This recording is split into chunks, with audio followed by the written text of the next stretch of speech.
Y'all, what is up? Welcome to My Favorite Lyrics, the podcast where we talk about music lyrics, except for when we talk about other stuff. And today, we got a real special guest, a close friend, a person I know and love, and a person you probably do too.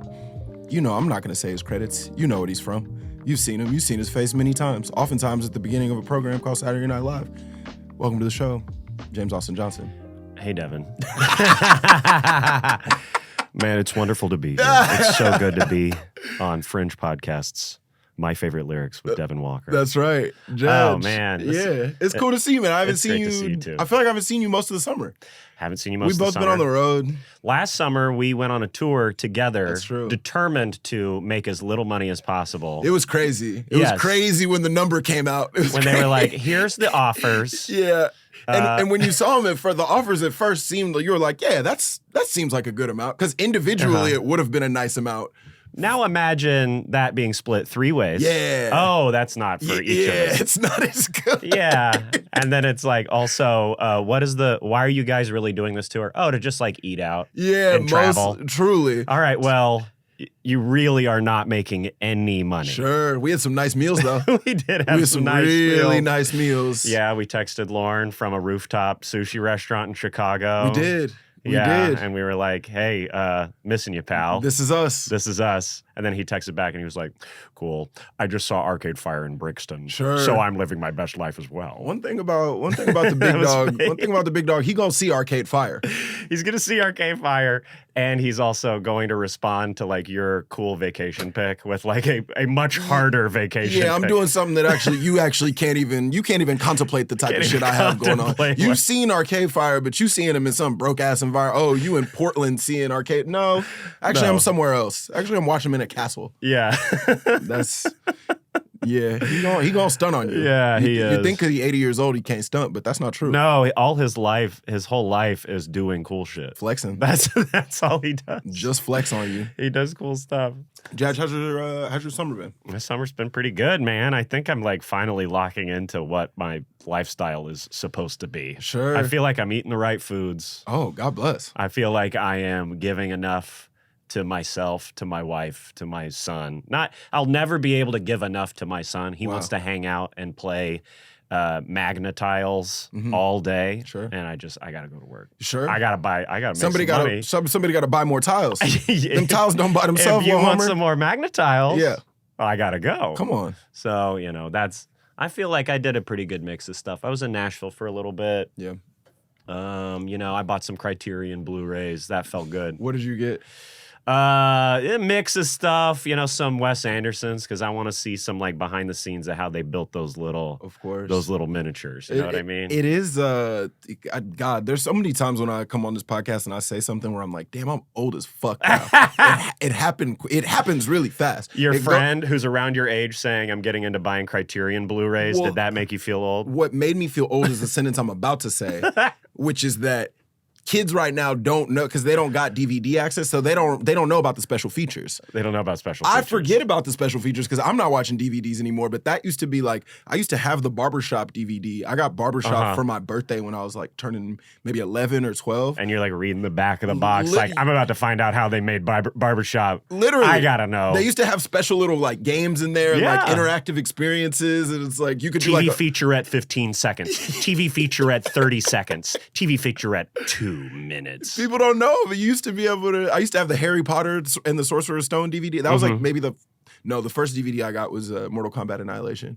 Oh, that was that seems pretty good. Yeah, seems like a good choice. And I watched it on my PS2. I got them together. Did that have like a little? Was there some skin in there? Were you around the age where you're like, I'm going to see some skin in this? My brother in Christ, can I be honest with you? Sexual awakening. Okay, Mortal Kombat Annihilation. Mortal Kombat Annihilation. There's a dream sequence where you've seen the film. There's a. I have it. I have the Criterion Blu-ray. Mortal Kombat Annihilation. There's a dream sequence where Liu Kang he falls asleep or he gets knocked out, and then he wakes up, and then Jade is there, and they kind of embrace in a way that I'm I don't know 8, 9, 10 years old, something like that, and something just clicked. You saw that and you were like, I want to be Jade. Yeah. It was my sexual.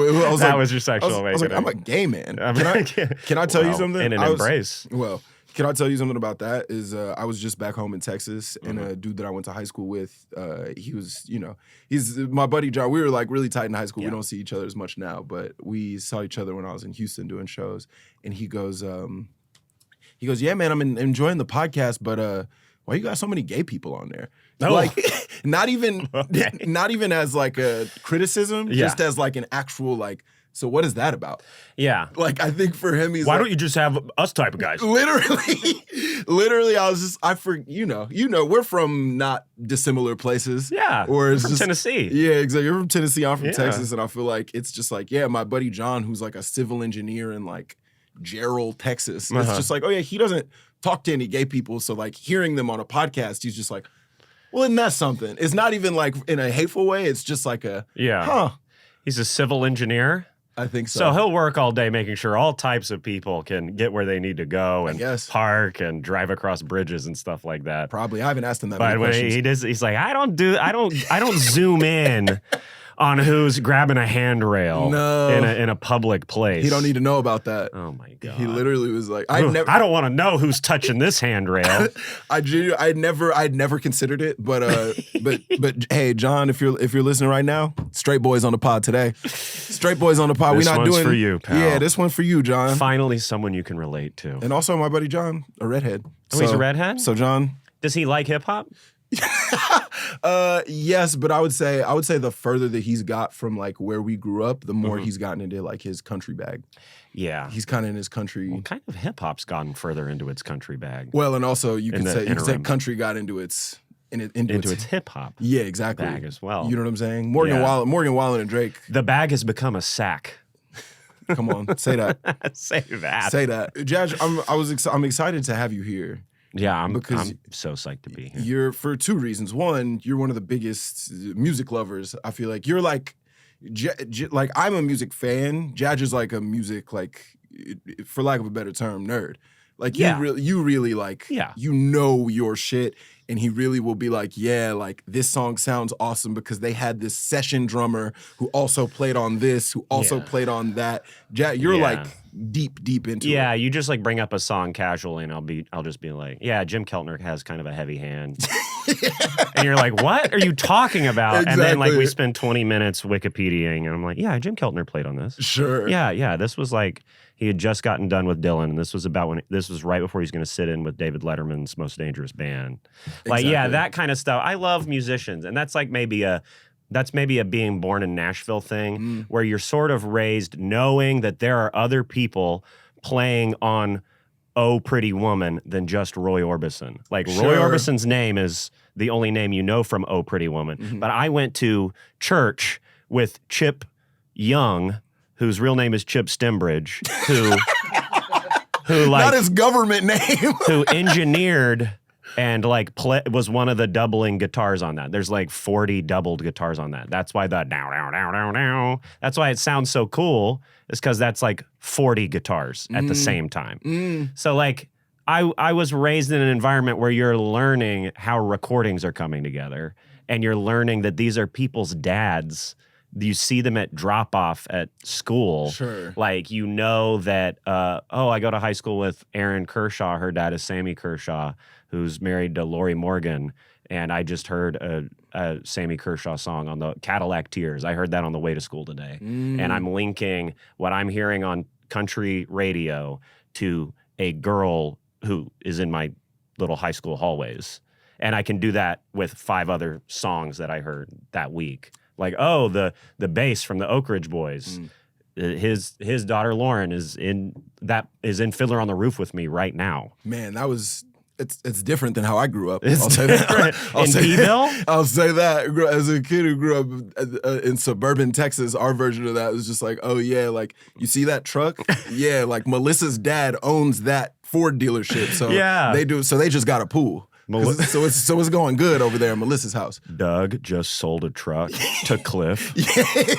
And they have a pool. It was kind of that. Yeah. Unfortunately, not a great pool of artistic talent in the burbs. And they got a free tray of Chick-fil-A nuggets because Darren's dad because of Darren's dad. Very much He's a that. franchise operator. It's very much like, oh, he just became the main printer for the school district. Yeah. So they just got a Volvo. Yeah.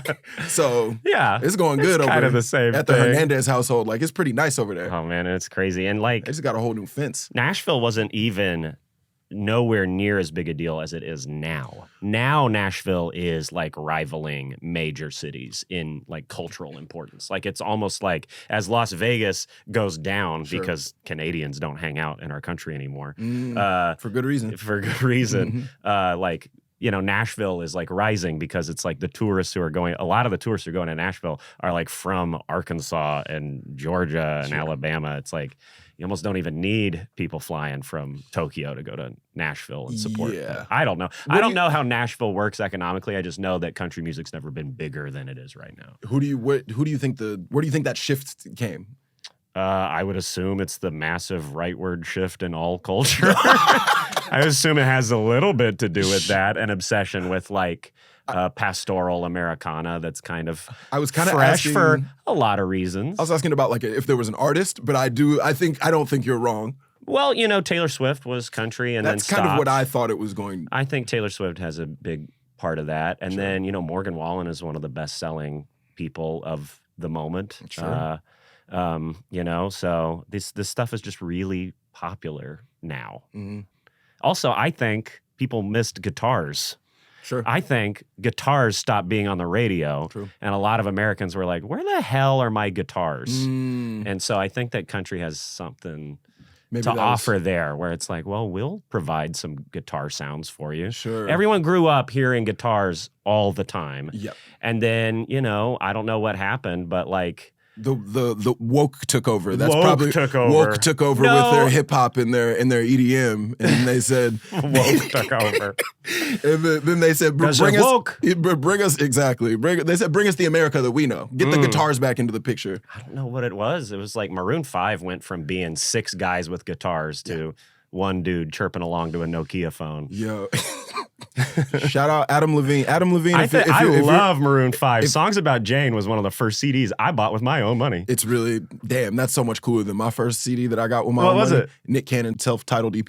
The Nick Cannon album. Oh, really? It was just called Nick Cannon, featuring the lead single was a song called Gigolo, featuring R. Kelly. Oh, really? Yeah, it's actually pretty catchy. Oh, man. This has come up on this podcast before. I'll I play it for you feel at some like point. I feel like I denigrated Adam Levine, who I think is a wonderful artist, and also the phones. I've heard there's some really good cell phone music. You know what I mean? Sure. I know it wasn't composed on a phone, but Dilemma by Nelly and Kelly Rowland. I mean, that phone in that music video is so. Oh yeah, just ingrained in my mind. The phone that was in the music video opened up to an Excel sheet. To an Excel spreadsheet. And Yeah. They're typing on the Excel spreadsheet. Perfect. I miss when you could like kind of click clack open a phone and there's a touchable keyboard. Yet That was a good time. Yet another time in which we're both about to sound like very old men, but a conversation that I was recently having was that like And I miss the old Cracker Barrel logo. there used to be like 1,000 types of phones. Yeah. You know what I'm saying? And now it's like an iPhone and then like whatever the fuck other kind of Androids have going on. But it used to be, but pre-iPhone, it was like every person in your class had a different type of phone. Yeah. I had one that like slid out like this. Really? And if you're listening, this won't do anything for you at all. But Yeah. like if you're watching, I had this phone that like slid out like that. Chong, chong. There was all kinds of little weird like maneuvers. People had sidekicks. Yeah, there used to be some diversity to the phones. Yeah, no, it's all Yeah. So Anyway, what was Baby Judge in Nashville? What brought you up musically? what brought me up musically? I think Yeah. the first music I ever actually got into was Christian ska. Are you familiar with ska? I'm familiar with ska. I don't like those two words together. I'll say that. That's what the guitars sound like in ska. Yes. You know? My introduction to ska was probably like Sublime. Yeah. When I was in like Yeah, high school. that's definitely adjacent. It's like it's I like how I was like, yeah, ska's this, and he goes, not quite. I feel like if Sublime is ska, then basically Sugar Ray is also ska.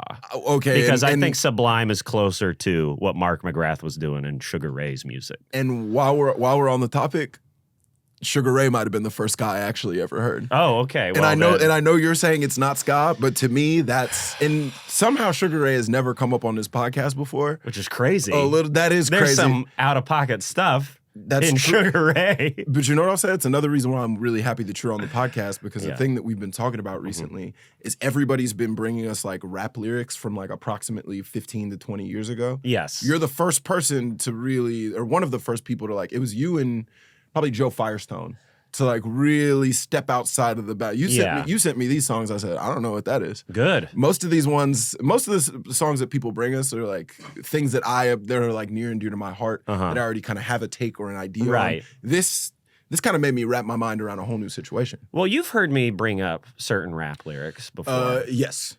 Right?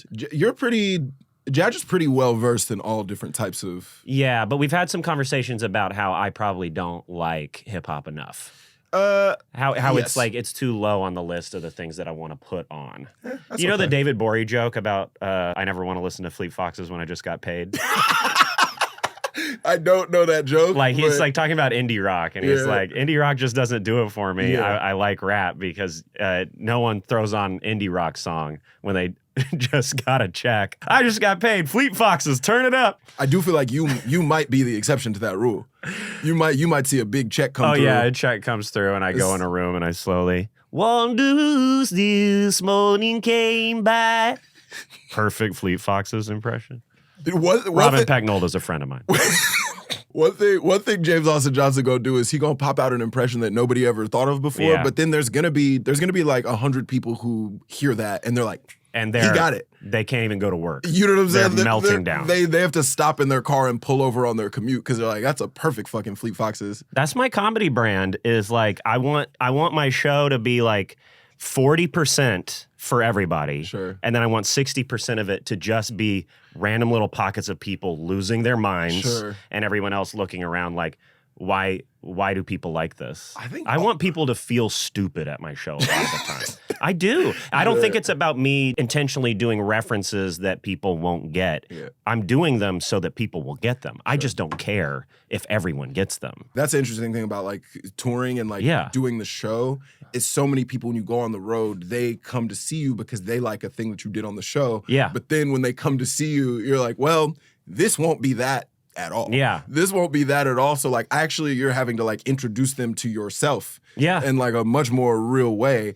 that like, you know, some people are on board with and some people are like, oh no, I like that stuff you do over here better. Yeah. But like I feel like it's cool that you're doing the stuff that feels the truest to you because then eventually I feel like over time people see you and they're like, oh, I like that thing. And then you get to start to build out people who are specifically like, I like Jadge's thing. Yeah. I like, you know what I'm saying?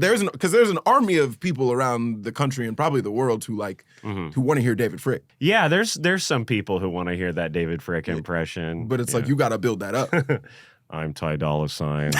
I just got done touring with DaBaby and Tyga. I'm looking around, I'm thinking, what do? I make more tracks. That impression is for nobody, but it's for somebody. You just got to find it. But it's for somebody, and that is my gift to you. That is my gift to you, whoever you are that wanted that today. You're welcome. You're welcome. And it's somebody. It's somebody that's listening.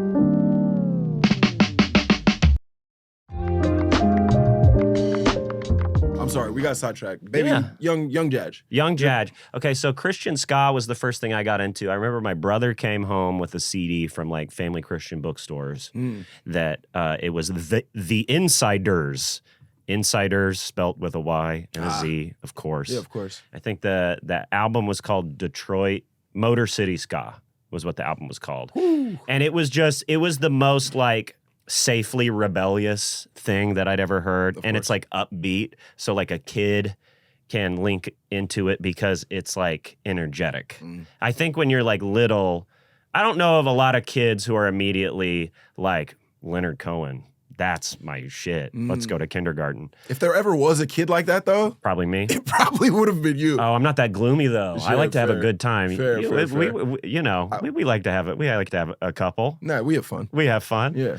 So I liked that because I liked the horns. It was upbeat. My dad listened to a lot of Chicago and Motown. You know what I mean? He grew up in Mississippi, and he was really into like R&B and Motown and oldies, the Spinners, Your father, the OJs. Your father, famously the one white kid at his high school. The one white kid at his high school. Yes. And the thing is that the church, I come from super church. I come from super church. The church was like, rock is the devil. Led Zeppelin, that's the devil. Right, of course. But like the black music was like safe. That wasn't being called the devil. That was being denigrated for other different reasons. So my dad got really into that music. He said it's not the devil, but it's definitely bad. It's bad. It's bad, but it's not of Satan. But we shouldn't affiliate with that. So I feel like for him, it was probably like in his head, he was like, okay, so the hard rock is not safe, but all this other stuff that is just about loving your and woman and grooving. Loving and grooving. And that stuff is good. Trying to get your lady back. Yeah, I got to get her back. I got to get my lady back. I got to get her back right now. It's a big part of the conversation. I heard a lot of that kind of stuff. Yeah. And then all the soft singer-songwriter stuff he was into, James Taylor and all that stuff. So like Chicago. Chicago was on the radio a lot as a kid, in the CD player a lot. Earth, Wind, and Fire, the Spinners. Your dad and my dad, they're kind of on the exact same wavelength. I think where your dad, my dad, and you and me probably all link up. You know what genre it is? Wedding reception. Do you know what we're talking about? It's Gap Band. It's Gap Band. Yeah. Yeah. Oh man, Charlie Wilson. You light my fire. It's like we blew our brains out trying to get a Charlie Wilson thing on SNL. Jesus. For our love of Charlie Wilson. It's deep. It's deep. It's and deep. That carried us through multiple seasons of trying to get this Charlie Wilson thing. There were several musical things that you and I were trying to get off the ground. That pretty repeatedly they were like, no, don't do that. They let us do the British rappers thing, and I was psyched about that. And we were geeked. And that was my first year too. Yeah. That was like our first kind of YouTube wormhole that you and I went down, was like looking up Stormzy videos and the streets and like all that British rap stuff. True. So my love of like micro genres, I think that started with the Christian rock stuff, because I was like, what is this scene of probably 4 bands that I can find if I look like in this very specific section at a Christian bookstore? But it was like upbeat and fun and punk, and that kind of led me into like Sum 41 and like Blink. I was a little afraid of, because I think they were just too dirty for me when I was little, so I was like afraid of getting into Blink. I took Christianity very seriously as a young man. I went to a white church in middle school and like high school. I went to like a mostly I was kind of the reverse of your dad. Were you ever on to like Switchfoot? Were you ever doing Switchfoot and like Reliant K? That's what those white Christians were like really rocking with. I feel like I see Matt Thiessen at bars all the time in Nashville. And Matt Thiessen is? Reliant K, singer-songwriter guy. I see him at like shows. I see him like at other people's shows all the time. And then John Foreman is the Switchfoot guy. And he played at my college. I bet I know people in these bands that I don't even realize are in these bands. I believe that. Is Switchfoot the one that had Dare You to Move? Yeah. Because that was... Dare You to Move. That was one where I was like... Bad John Foreman. We had... John Foreman, if you're listening, come on the pod. Come on the pod, man. Sing a song. Do the Walk to Remember soundtrack. Do the Walk goes way too hard. Was that them? Yeah, that was them. Oh my God. Yeah. That movie, me and my mom watched that movie when I was in like 5th grade. It made me tear up. It was really Mandy Moore as an actress. People didn't give her credit. Mandy Moore come on the show. Yo, Mandy Moore, if you're listening, we'd love to have you. Yeah. I'm missing you like candy. I love Mandy Moore. I think about Mandy Moore every day. They say men think about the Roman Empire every day. I think about Mandy Moore every day. Mandy Moore, if you're listening, we know you are. James Austin Johnson's a big fan. More. We're big.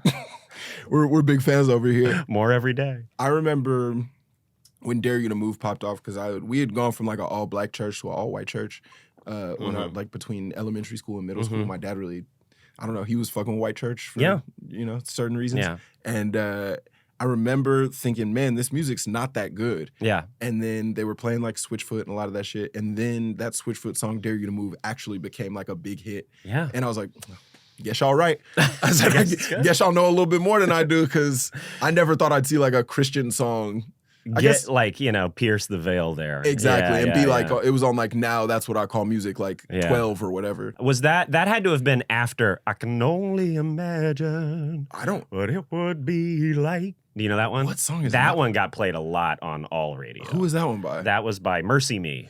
Okay. Mercy Me, I Can Only Imagine. That was like a major like crossover Christian hit that got like on adult contemporary radio. Were you hyped when that was happening? When the big? When I didn't like the soft stuff. Like even when I was very much listening to a lot of Christian music. No offense to the brilliant singer-songwriters and musicians of Nashville. And in that wonderful band Mercy Me, as well as Maroon 5. I'm a big Maroon 5 fan. I love Maroon 5. I'm at a payphone. Adam Levine's about to be in your DMs later. What's up, man? He's about to be in your DMs. What the fuck? You talking shit? Adam Levine, you were hilarious on 30 Rock. Yeah, I don't know. I didn't like the soft stuff. I never liked the piano ballads. Mm-hmm. Like there's some Michael W. Smith stuff that I do like, just because he's like, I've always been more melodies than lyrics. Sure. That was what made me nervous to come on your show is like, do I even think about lyrics that much? I mostly think about like weird little, like a bar of a St. Vincent guitar thing. Sure. That's what's playing over and over in my head is just like da da da da da da da. You really like the groove, which I feel like kind of brings us into a song that you brought to us. Yeah, let's do it. Because this is a song that I had not heard until this morning when you sent it to me. Okay. And tell us about your connection to it. I'm really going to try not to talk for 45 straight minutes about what Steely Dan means to me.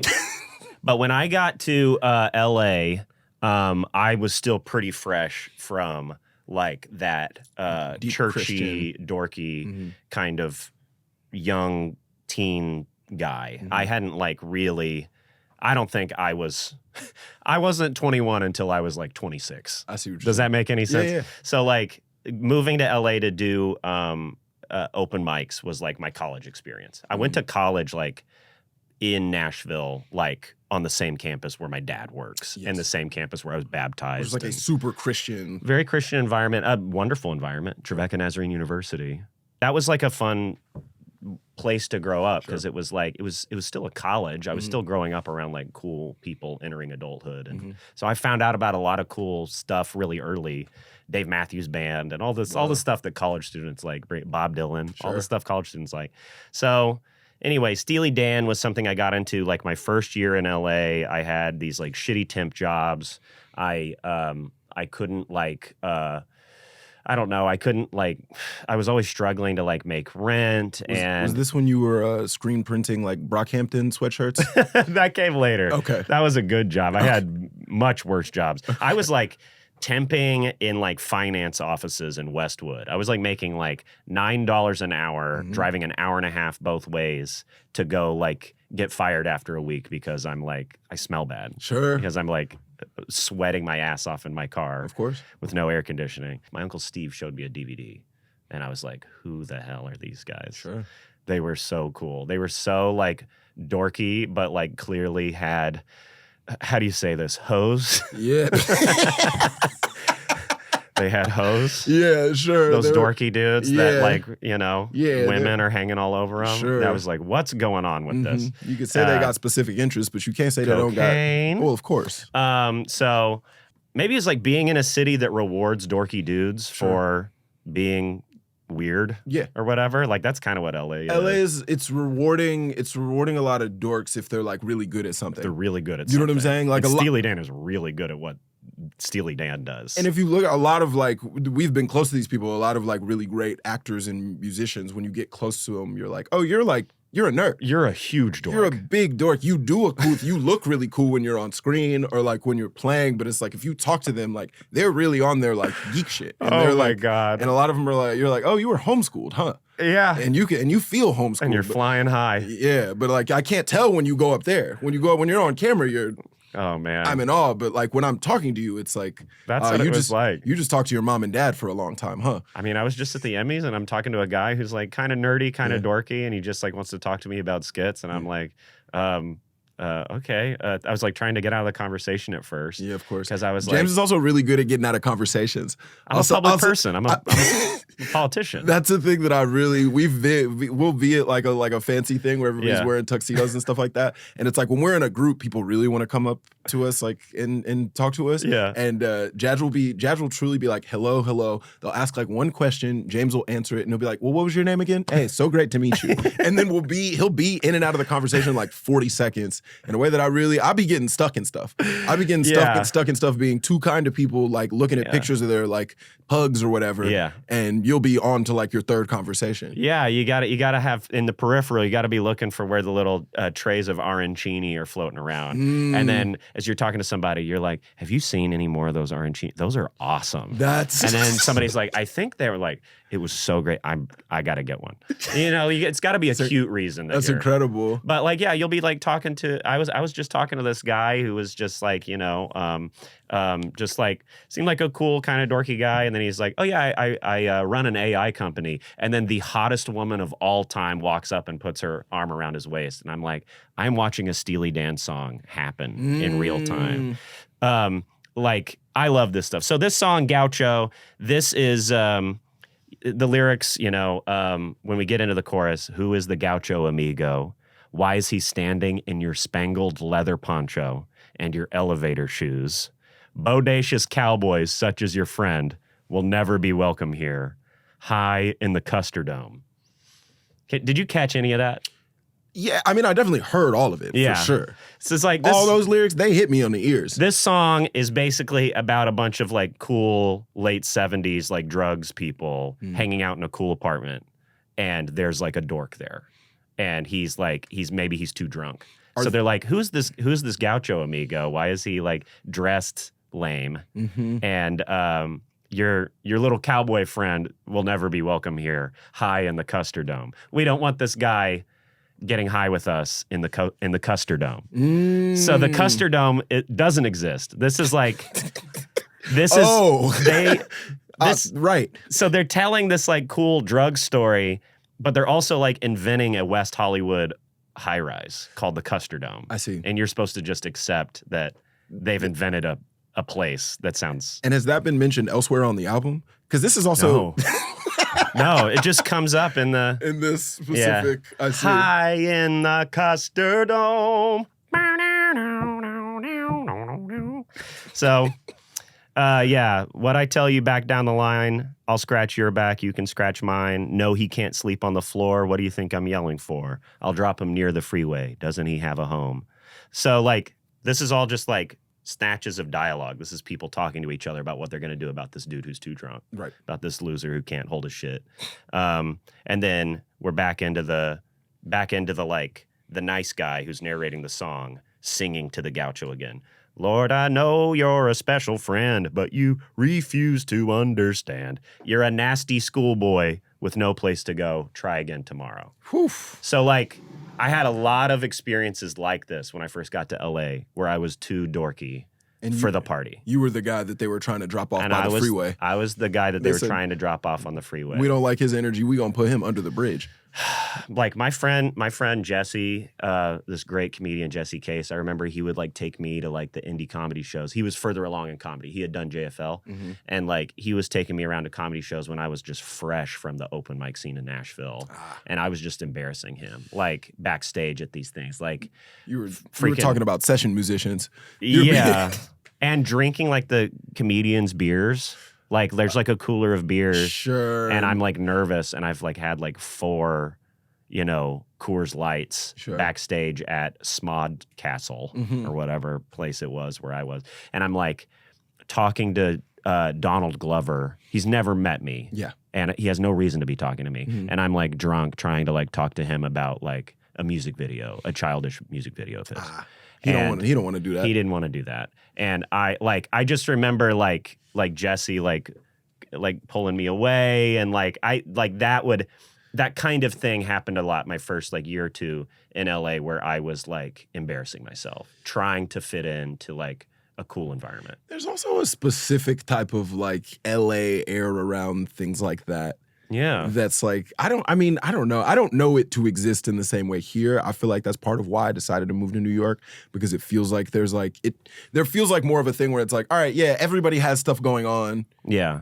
just like we're all just like comics here hanging out. Right. I feel like LA, at least as a person who's never lived there and who's never been in that comedy scene, I feel like when I visited before I like had anything going on, I definitely felt an air of like, he's not from here. Like we need to tuck him off to the side. Yeah, it's too bad because everyone's faking it. Of course. Yeah, I was like the coolest guy from my like Christian bubble, and I thought that was what it took to be cool. And then you get to LA, and everyone is the coolest guy from their bubble, and the coolest of those cool people are so much cooler than you'll ever be. Yeah. That was really demoralizing to find out I wasn't actually cool, that there was this whole other stratosphere of being cool. It was, you know what it was for me? I moved to New York City and I was like, damn, when did y'all learn about all these different types of pants? Yeah. You know what I'm saying? People wear clothes in New York. You know what I'm saying? People weren't wearing clothes in LA. No. Not really. Not on the there's like pockets of that, but it's not in the same way. No. Where it's like, here I'm just like, what? When did we get access to it? I don't even know what store I would go to get the type of pant that this man has on. He looks incredible. That type of shit was happening to me on a regular basis. Yeah, you were just like finding out about what a Nordic leg. Truly. What is a Nordic leg? Truly. And I was fly over where I came from. What is an inverted inseam? Yeah. You're suddenly having to learn about inseams. Totally. We were wearing off the rack Levi's from Kohl's in Texas and Tennessee. Absolutely. And then you get here and people are like getting, I have my second raw denim appointment. Yeah, with exactly. Insert cool guy's name here. I got to pull my jeans out the freezer. You actually have to shower with them. Sure. You actually have to shower with them after the freezer. That's how you defrost them. I'm not that deep into it. Even still, even to this day, I don't know if I'm ever going there. Me either, but you're deep into it enough that when you compliment an outfit of mine, I feel like $1 million. Do you think that maybe would have been true even if we were both in Nashville? I think so. If we were both in Nashville and we were both just like Yeah. more or less the same, and I was just like, that's a good fit. Like, oh, I'd feel amazing. You know what I'm saying? I think that's kind of a black guy, white guy thing. I think any white guy getting a clothing compliment from a black guy, I think they're kind of like, you're beaming when that happens. Probably so, yeah. I don't know. There's something there. That might be the way out of all of this. That might be all the way out of this cultural moment we're in. That's true. I think that's the skeleton key. That's true. That's true. That's why they should have kept Tim Scott around. Yeah. They should have kept They should have kept old Timmy, or maybe Tim wasn't doing what he needed to do. You know what I'm saying? Yeah. Maybe he got ousted, maybe he wouldn't have if one of those times we'd be like, "That's a good suit. Yeah, that's a good suit. I like how them pants hitting you, Playboy." Next thing you know, he's the vice president of the United States. Yeah. Hey, Tim Scott, if you're listening, and I know that you are. Tim Scott, it could have been you. It should have been you up there. You would have done a great job. I would have loved. We'd all be chilling and grilling right now instead of hating each other. I would truly. Tim Scott could have brought America together. Could have brought America together. Tim Scott, man, hey, it's not too late. It's not too late. It's never too late. Start telling JD Vance that he got cool sneakers on. When Tim Scott did that rebuttal to one of Biden's White House, what do you call it? The State of the Union. That my like family's group chat was so psyched about Tim Scott. Sure. I thought that was a wonderful message. I'm not included on the Republican group chats in my own family. They keep you out of it. They're like, we don't like you be interjecting. I oversaw or I got added by accident or something like that. And I saw that they really liked that Tim Scott rebuttal. And I was like, I love this for them. It's not going to be Tim Scott. No. I think I know their party better than they do. Sure. It's not going to be Tim Scott Selfishly, up there. I was really rooting for him. Yeah, I was rooting for him. That would have been great. Yeah. Yeah. Alas. And for you and for us too, you know what I mean? I'm saying? When he was in the VP mix. That was a good time. That would have been you and me up there shining. That was a good time. Truly like one of my just to get it, because they like had us audition for those. Oh, really? They had us audition for, I mean, there's not that many people who could have played them, but still. Yeah. They had us audition for like different political characters. Do you remember they had like everybody do a... Yeah. They had I everybody remember. do a Biden or whatever. Yeah. And they had me do Tim Scott, and like just to get to audition for a political character and then like get to do him, to me that felt like the coolest thing to get to do on the show. That felt like doing SNL. That's like, in to a me, big like way. the SNL thing. Yeah. You know? And that slot is like, there's a lot of eyeballs on that slot. You know? And so it's fun. And Oh man, we've been through some adventures together, Hey. and that one could have played out beautifully. Do you remember? We can cut this out if you don't want to talk Sure. about it. Yeah, whatever. But you remember? I'm Tim Scott. You're Lindsey Graham. Yeah. Do you remember? Do you want to tell the people this? I don't remember what you're talking about. In the cold open. What was it? We're eating. Oh yeah, when I choked. When I choked on air on the cold tater tot. Yeah. Yeah. We're all sitting around. It's me, Jadge, Marcelo, and Mikey. Yeah. We're all playing, and we're all kind of like, we're all just basically being like emasculated, like talking about how much we love Trump. And Trump emasculated all of us. Yes. Yeah, at different times. They're like, oh, I love him. He's great. He's great. And there was one time when he, yeah, and I can't remember what the jokes are, but it's all just we had like party food because I guess it was election night. And we're like at a restaurant. Just we're like in eating. DC hanging out at like the Trump One party or something. And we're all just like picking at our food. It was like a kind of subdued, I liked it. Cerebral cold open. I thought and it was it's cool. the kind of stuff I love. I really like that. Shout out Brian Tucker. Shout out to Tuck. That was a Tucker sketch. And yeah, and we were eating, and to eat on SNL, you're supposed to do something specific. Sure. Keenan is the best at sketch eating. Sure. He eats really funny. If Keenan's character has a cheeseburger, you'll never see a bite be taken of the cheeseburger. But just while he's talking. And then he'll also just ad lib and be like, "This is a good sandwich." Oh, that's a good sandwich. I'm gonna get some more of this. Yeah. That's what you're supposed to do. Yes. And I am like, I don't know what's wrong with me. Sure. That I'm like too much of an actor. Like I was an actor for the longest and then got into comedy. Yeah. So like I still have these moments where I'm like, I should be acting. Sure. So I'm like taking real bites of the food because I'm like, that's what you're supposed to do. Yes. Supposed to, if we're eating, then I'm gonna eat. And it's prop food. It was that those tater tots Ice were cold. baked a year ago. Yeah. And I took a bite, a little bit of shred of tater tot flew into my windpipe, and I'm coughing for real. Like, and it was timed perfectly where like Marcelo asked me a question and it's my line, and I'm like, and everyone thinks that it's part of the audience thing. thinks it's part of the bit. You guys know it's not. Yeah. So all of you immediately drop character and are like reaching for me, thinking that I'm like, we were like, this might be it. this might be We it. might have a first on-screen death. And somehow I was able to like Get the line out and play it off like it was. I've gone back and watched that scene, and like in the like when you watch it, it's like 2 seconds. Yeah. It's like 2 seconds, but in that moment, it felt like it lasted for like 2 minutes. Yes. It felt like because also when you're doing the show, you get into such a rhythm. Of, it's like bop, bop, bop, bop, and anytime there's like any hitch, it feels so. You're like, oh no. You're like, like this, and it felt like it went on for such a long time. But yeah, that is a moment. We pulled it out. It's just doing that show is also cool because it's like every now and again there's like a true live element to it, and when that happens, I feel like it really like sticks with you. The imperfections, isn't You know that what I what mean? makes things good?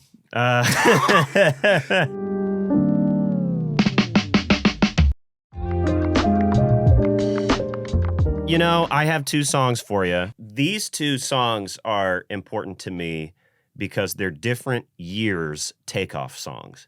So you know how I'm like a little bit of a nervous flyer. You know that I'm not super great at flying. Yeah. Like I'm really good at it now, Sure. but it's been a long journey. You also know a lot about planes.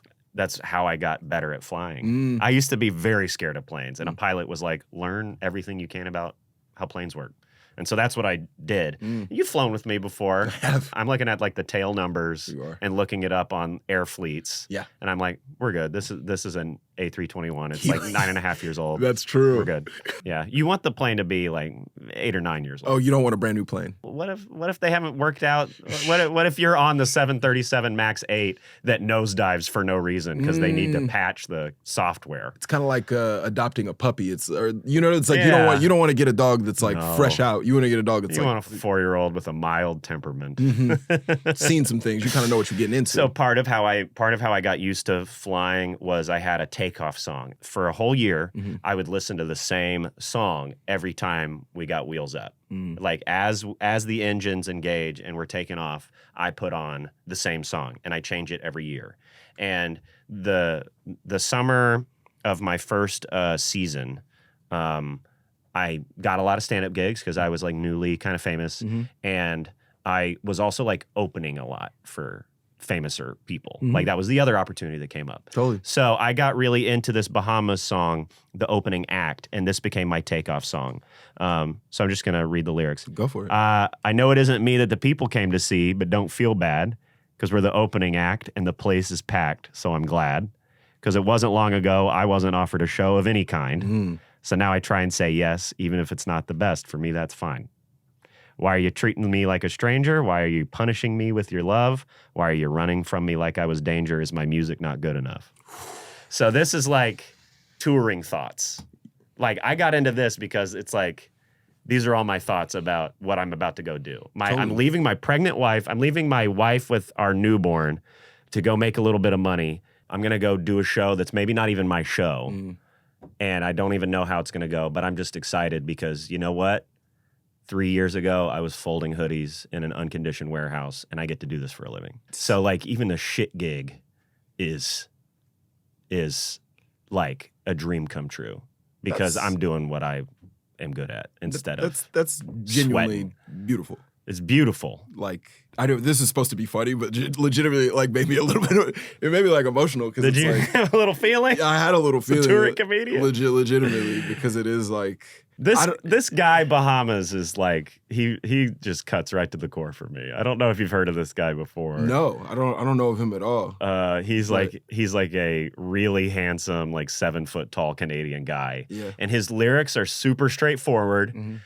There's not a whole lot of pretense, not a whole lot of artifice. He's just kind of talking about what it's like to be a dad who tours as a musician. So that stuff is just a balm for me. Yeah, James said ding, ding, ding. Ding, ding, ding. Ding dong, darling. I'll say, from working at the show, I started a counter of like so many times I'll be talking to James about something. Yeah. We've spent, me and this man have spent probably hundreds of hours together over the last few years. Yeah. And like, there would be so many times where he'd be like telling me a story about like life. And then he'd be like, well, you know, I'm a father.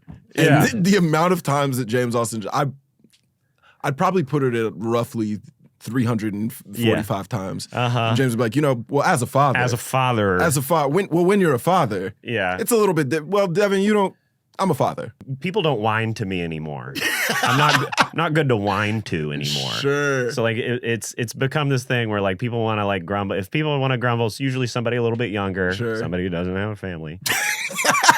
I'm sorry, but it's like, you know. When somebody is like grumbling about a call time or grumbling about this is exhausting or this thing or this something they don't like about the job, I'm always like, yeah, I'm 3 people and you're 1 person. Yeah. And so I gotta take care of some people, and my options for taking care of a group of us, I'm living the best case scenario for getting to take care of a little family. So like usually when you have a kid, you got to take whatever job is laying around.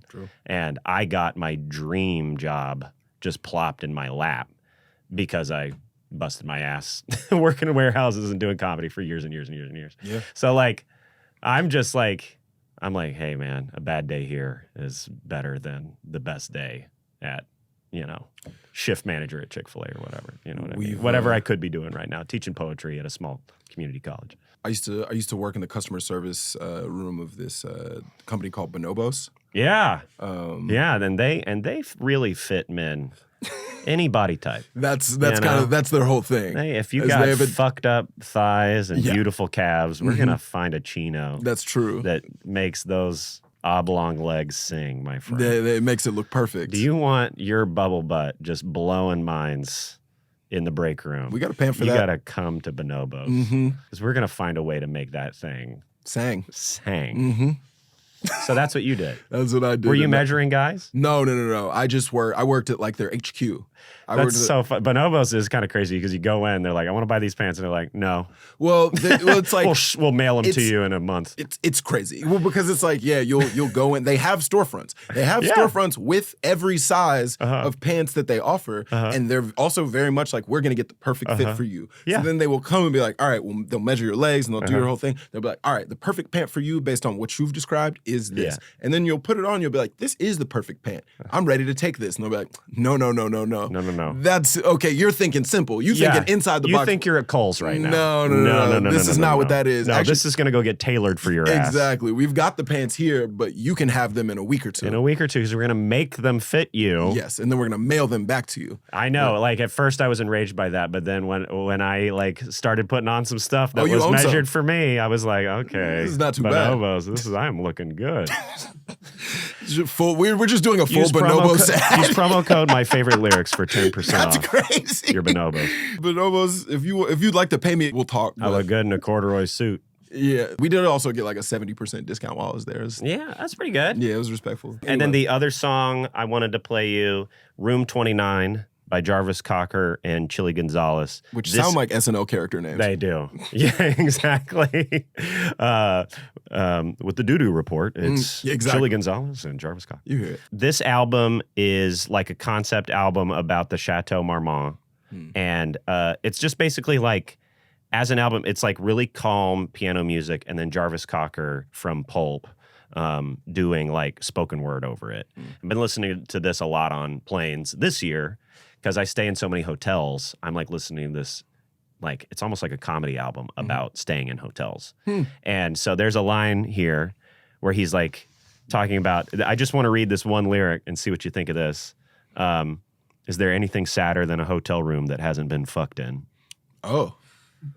That line, when it comes up, you're listening to this calm piano music, and he's just kind of like saying these little like poetic lines about the temporariness of hotels, the ephemeral experience. And then just out of nowhere, he drops, is there anything sadder than a hotel room that hasn't been fucked in? Well, you know how that hits me is like, that's a line that like, if you say it to yourself, it's like really romantic. If you say it out loud to a lady, she got to get away from you fast. Yeah. You know what I'm saying? Like internally, it's like kind of, even if you just like say it to your buddies, it's like, you know, you're kind of smoking a cigarette. You're like, is there anything sadder than a hotel? And they're like, man, this guy's kind of deep, and he's got an interesting take on what's going on in our lives. If you say that to an actual, well, I guess it depends on who you are, but the wrong type of man says that to pretty much any woman, and she's like, I got to call somebody. I gotta call my brother to handle this man. Exactly. I'm scared of what he might do. Also, I'm pretty sure that a lot of the sex that happens in hotel rooms is transactional. Yeah. So I don't think a woman is excited to hear that you're just checking an item off a list on your business trip. One time I was in LA and I got a hotel that was paid for it, and I had sex with a white woman that wears a grill.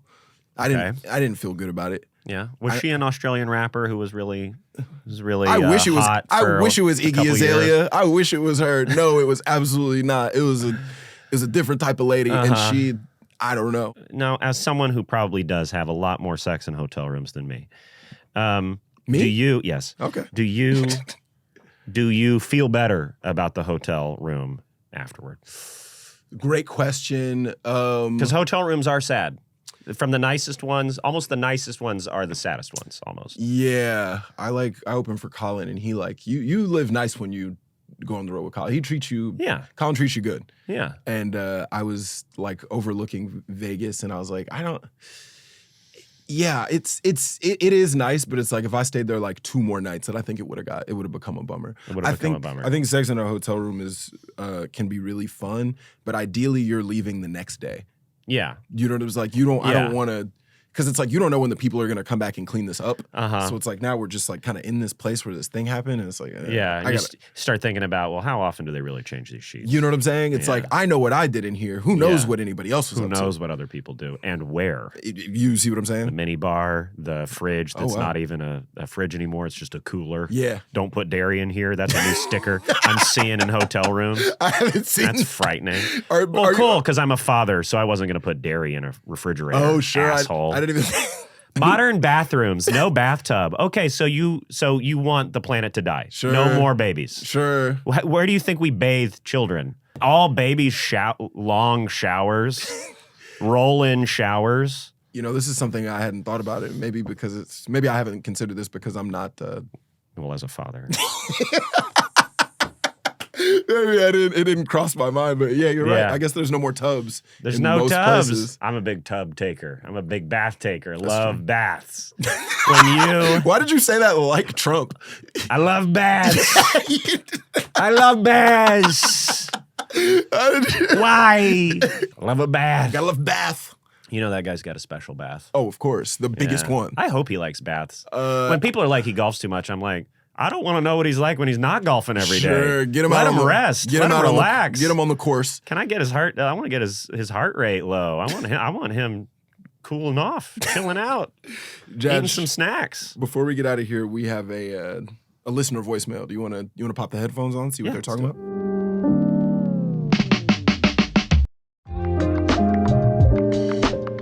Hey Devin, I'm listening to the Joe Firestone episode. Also, she's the perfect woman. And yes, the white female Tracy Morgan agreed. I coined that. I coined that. Yeah. Just doing what Joe suggested and what that guy kind of did, which is just this is a song I like. Just check out. And I looked at the lyrics. There's not much more to this song, to be honest. Like this is the title of the song is "The Best Bar." I've never said bar in my life. Take that back. So sorry. That's just, tight. Just honky tonk badonk donk by Trace Atkins. Yeah. Just look that one up if you don't know that song. Incredible song. Mostly incredible title. Yeah. She got a honky tonk badonkadonk. Yeah. Nobody's ever done this before. Got it going on like Donkey Kong. Most times people come in with lyrics that mean a lot to them. Nobody's ever just been like, yeah, well, here's the title of the song. Figure the rest out. Yeah. Get to the you'll see what's in there. I'm not gonna fucking do the work for you, Devin. That's what that felt. A honky tonk with donkadonk. God bless. I remember where I was when I heard this song for the first time. And I feel like being from where you and I are from, this is a song that like made its rounds. Oh yeah. How do you feel about just in general about like kind of a novelty country track? I love novelty country music. Do we take these off? Yeah, we can take these. This is like my defense of country as someone who I think by virtue of like hipsterdom is supposed to not like it. Sure. Country music, you can have a Weird Al level funny song, you know, like Getcha Some or I Want to Talk About Me by Toby Keith. But you can also have a song about fatherhood, or you can have a song about divorce, or you can have a song about like bills. You know what I mean? Like real shit. So you can like joke around, you can have a song about cancer, and you can have a song about the lives people actually live. Like it's not, I think the thing that I love about hip hop is like that aspirational thing where it's like a fantasy lifestyle. You know what I mean? It's about, I would love to go to this fantasy in my mind right now of like cars and all that stuff. And then like the country stuff is like, I'm stuck in this place. I'm in this town, but I'm making the most of it. I don't really want, I don't want rap to get too self-conscious, and I don't want country music to get too aspirational. I like that they've figured out something that works for the fantasy that you're going to. Yeah, I guess country music is much less of like, I want this big thing. I want the big house. I want the big car. It's the dreams in country music are still pretty low level, pretty attainable, middle class dreams. I can't wait to marry you once we're old enough, it's a lot or of whatever. Once your daddy lets me. Ugh. That's in a lot of that stuff. Yeah, that makes sense to me. Yeah, those people get married young. Yeah, I believe it. Yeah. Yeah. But I like the novelty thing. Here's my problem: is that a lot of these guys are also political. And so we get into like the hypocrite territory. Like I was raised around like a lot of like, you know, people who hated gangster rap. Oh, I hate that gangster rap. It glorifies violence. I hate that. Let's turn on the nice country music station. Shot a man in Reno just to watch him die. So like that's where I start to go honky tonk badonkadonk. Trace Atkins has like at that moment in history has like 2 hits on the radio. Yeah. And one of them is like, he's just working to pay bills and Jesus. And then the other song is, she got it going on like Donkey Kong. How'd she even get them britches on? And then that guy's like also mouthing off about what's wrong with society Sure. and, welfare queens and stuff like that. Right. That guy's entering the chat about like how people should be living and what a Christian should do and what a Christian nation should do. And I'm like, yeah, but you're also in the club talking about booties shaking in your face because you like that. Because guess what? It's good. So like maybe some of the stuff is just fine and chill out. And why are you pointing the finger at other people when you could just be enjoying this woman's butt shaking around in the club? You don't gotta have a take. You don't don't gotta have a take. Trace, if you're listening, and we know that you are, you don't gotta be a political pundit. You don't gotta be just liking butts is what brings us all to the table. It's one of the great joys. Quite literally. It's across all sexualities. It's one of the great joys that we have in this world. Our butts are butts. And if you see a good one, everybody's like, damn. Everybody that's likes a butt. Really good one. Maybe that's what we need to come together. We need to compliment each other's outfits more. Yeah, especially black on white. Black on white. Yeah. I mean, we've asked enough. Yeah, we've asked enough. But it's like, black people, if you're listening, if you're feeling generous, if you got the time, you know what I'm saying? If you got that in your spirit, just go ahead and if you see somebody that's really got a fit on, go ahead and let them know that. Yeah. Let them know that. They might not get on that forum later that night. Yeah. You know what I'm saying? They might not type in that website and start going if you just tell them that their pants look good that day or if they got an interesting hat. Yeah. And also just butts. Yeah. And also just butts. Get off the internet. Just enjoy a nice ass. That's funny. That's so much of this like boils down to like every single one of these like disaffected youths. Yes. You know what I'm saying? Every single one of these like angry men. It's like literally if you like the like whole movement, it's like they ain't got no ass. They ain't ever, you know what I'm saying? They ain't touched a butt in months or years. Yes. And now they're moving to the wrong side of the spectrum. Exactly. So it's just like a beautiful. He should have been hooping instead of killing people. And with that, James Austin Johnson, thank you so much for being here. Judge, do you have anything you want to plug before you get out of here? I don't know when I'm going to release my little special, but I'm like putting together a comedy special that I'm going to throw on my YouTube at some point. That's what's up. And if you like that kind of thing, just keep an eye out for it. I don't have like a title for it yet, but that's going to drop soon. That's what I was working on this summer, was like filming a bunch of shows and like trying to capture my live show as like a tour special. I like that. Yeah. That's so cool. I'm still editing that, but if you want to watch a comedy special by me,